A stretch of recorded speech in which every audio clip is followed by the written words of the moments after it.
আসসালামু আলাইকুম viewers, welcome to my channel best cook recipes. আমার আজকের রেসিপি হচ্ছে রুই মাছের ঝুরি কিংবা ঝুরা মাছ। যে যেই নামে ডাকুন না কেন, খেতে খুবই টেস্টি, তৈরি করা একেবারে সহজ।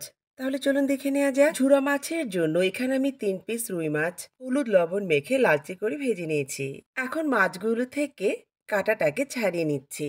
ঝুরি মাছের জন্য একটি প্যানে দিচ্ছি 1/3 কাপের মতো রান্নার তেল। তেলটাকে গরম করে নিয়ে দিচ্ছি 2 কাপের মতো পেঁয়াজ কুচি।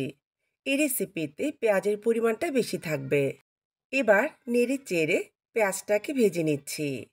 ভাজতে ভাজতে দেখবেন পেঁয়াজটা প্রায় নরম হয়ে আসছে। তখনই দিচ্ছি 2টো শুকনো মরিচ। এবার আবারও পেঁয়াজগুলোকে ভাজতে থাকবো। যখন দেখবেন পেঁয়াজের ঠিক এরকম কালার চলে আসছে, তখনই দিচ্ছি 1 চা চামচ করে আদা এবং রসুন পেস্ট। আদা রসুনটাকে ভেজে নিয়ে পরিমাণ মতো লবণ দিচ্ছি। অ্যাড করছি 1 টেবিল চামচ লাল মরিচের গুঁড়ো। আরও অ্যাড করছি হলুদ, ধনিয়া, জিরা।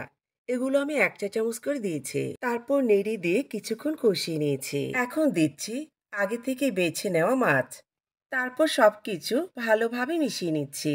ঘড়ি ধরে 5 থেকে 6 মিনিটের মতো মশলার সাথে মাছটাকে ভালোভাবে ভেজে নিচ্ছি।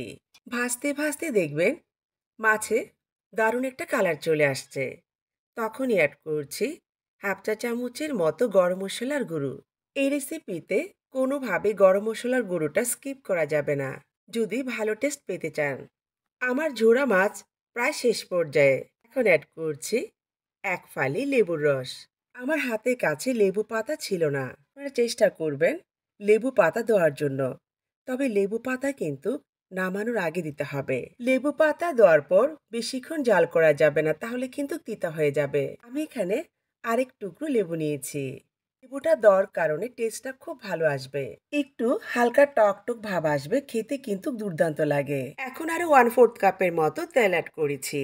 প্রথমে বলেছি এই রেসিপিতে কিন্তু তেলের পরিমাণটা একটু বেশি লাগে। আপনারা যদি কম তেল দিতে চান সেটাও দিতে পারেন। মাছের ঝোড়াটাকে আমি আরেকটু লাল করে ভেজে নিচ্ছি। আমার রেসিপি যারা ইউটিউব থেকে দেখছেন চ্যানেল সাবস্ক্রাইব করে পাশে থাকবেন। আর যারা পেজ থেকে দেখছেন পেজটিকে ফলো দিয়ে পাশে থাকবেন। ভালো লাগলে শেয়ার করে দিবেন। দেখতেই পাচ্ছেন মাছের দারুণ কালার চলে আসছে। অলমোস্ট আমার রান্নাটা হয়ে গেছে। এবার গরম গরম সার্ভ করে দেখাচ্ছি। একেবারে সহজভাবে তৈরি করে দেখালাম রুই মাছের ঝুরি কিংবা ঝুরা মাছ। এই মাছের ঝুরি গরম গরম ভাতের সাথে খেতে দারুণ লাগে, আর এক্সট্রা কোনো তরকারির প্রয়োজন হয় না। অনায়াসে আপনারা কয়েক প্লেট ভাত খেতে পারবেন। আমার রেসিপি ফলো করে আপনারা যদি এইভাবে মাছের ঝুরি তৈরি করেন, আমি 100% গ্যারান্টি দিয়ে বলছি আপনাদের কাছে খুব ভালো লাগবে। ওহে ভালো কথা, আপনারা যে কোনো মাছ দিয়ে রেসিপিটি তৈরি করতে পারেন। কথা আর বাড়াবো না, আল্লাহ হাফেজ।